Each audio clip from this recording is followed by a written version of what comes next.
It's me. I'm back for a second day, 2 days in a row. Oh my god. There was hardly any feedback on my last video, and not that I'm complaining, it really doesn't matter because it was fun, so I'm doing it again anyway. I don't really care if no one listens to it. It is just kind of fun for me and a bit relaxing as well. So yeah, here I am, and I'm going to be reading some more chapters for you from The Light Princess by George MacDonald, which I checked is out of copyright law, at least here in Australia, because it was published before 1928 or something. I don't know, I looked it up and it was fine, so don't report me. Anyway, the other thing is I have my cat sitting next to me, and I don't know if you can hear, but he is being a little purry today, which is cute. So that might just end up in there, and I hope that's not too annoying for you. In fact, you might even like it. And I'm thinking that when I'm finished reading at the end, I might just chuck in some actually properly recorded purring sounds for you to fall asleep to, hopefully. So yeah, why don't we get started on this book? I'm going to try and read it a bit better today because I think I was a bit hard to follow yesterday. I think I was too much in my own head, if you know what I mean, and I wasn't really thinking about how the story was coming across, so hopefully I do it a bit better today. But here we go. Chapter 3 of The Light Princess is called She Can't Be Ours. And let's get started. Her atrocious aunt had deprived the child of all her gravity. If you ask me how this was effected, I answer, in the easiest way in the world.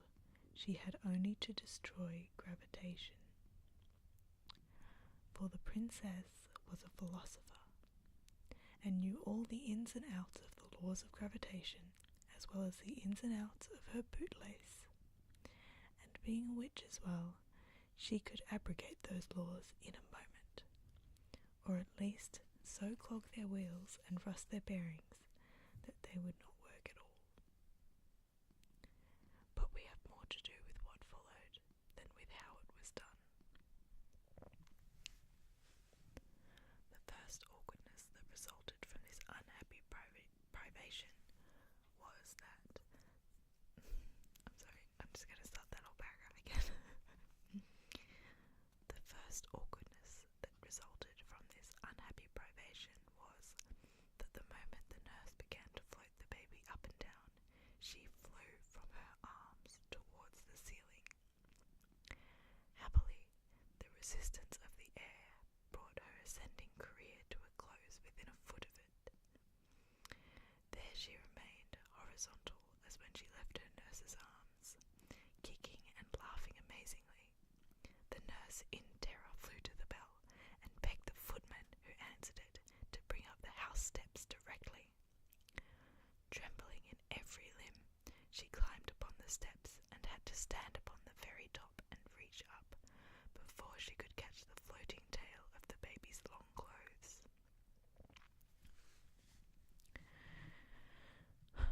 When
was brought to herself. The queen was brought to herself by a great shout and a flapping of hands. They had found the princess fast asleep under a rose bush, to which the elvish little wind puff had carried her, finishing its mischief by shaking a shower of red rose leaves all over the little white sleeper. Startled by the noise the servants made, she woke, and furious with glee, scattered the rose leaves in all directions like a shower of spray in the sunset. She was watched more carefully after this, no doubt, yet it would be endless to relate all the odd incidents resulting from this peculiarity of the young princess. But there never was a baby in a house, not to say a palace, that kept the household in such constant good humour, at least below stairs. If it was not easy for her nurses to hold her, at least she made neither their arms nor their hearts ache, and she was so nice to play at ball with. There was positively no danger of letting her fall. They might throw her down, or knock her down, or push her down, but they couldn't let her down. It is true they might let her fly into the fire or the coal hole, or through the window, but none of those accidents had happened yet. If you heard peals of laughter resounding from some unknown region, you might be sure enough of the cause. Going down into the kitchen, or the room, you would find Jane and Thomas and Robert and Susan, all and some, playing at ball with the little princess. She was the ball herself, and did not enjoy it the less for that. Away she went, flying from one to another, screeching with laughter. And the servants loved the ball itself better even than the game. But they had to take some care of how they threw her, for if she received an upward direction, she would